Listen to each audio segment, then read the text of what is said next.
Let's look at how to cite audio-visual sources following the rules in the Chicago Manual of Style. Now, most citations include at least some of the following: the person or group responsible for creating the work, the title, the publisher, the date of recording or publication, the medium, and the URL. You have some freedom in how you order these elements and in terms of what additional information you provide. Our first audiovisual source is videos. As usual, in our examples we provide both the footnote and a bibliography entry.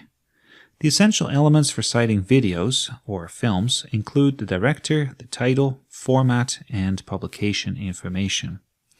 Beyond that, you can include other details as you see fit. In the first example, we have added the original release date. In the second example, we have included the title of a specific scene.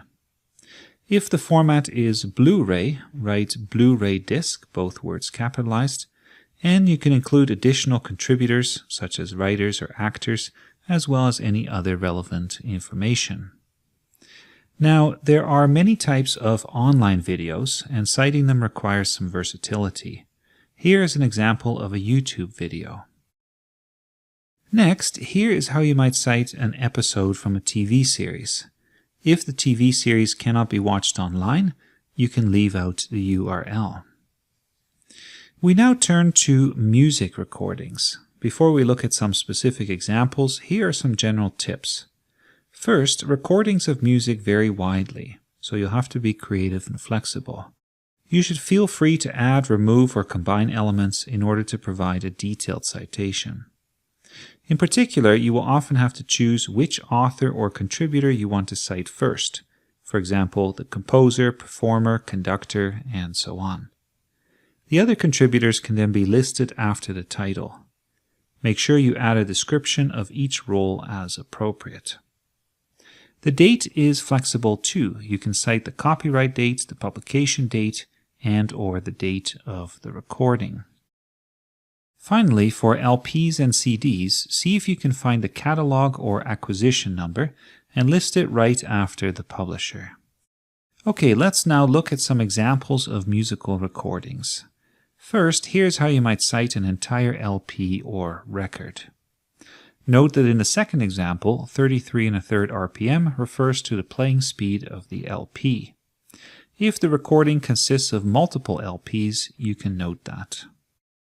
You can also cite a single track. In such cases, your final bibliography may simply list the entire CD or LP, as in the last two examples. Pause the video to see the range of possibilities in how to put together your citation. These days, much of our music is found online. To cite an electronic music file that you have streamed or downloaded, you may wish to specify the file format, for example MP3 audio, or the streaming platform, for example Spotify. Again, the bibliography entry cites the entire album. Next, here is how you might cite a professional presentation at a conference. For other types of presentations, change the description as appropriate, for example, poster presented at.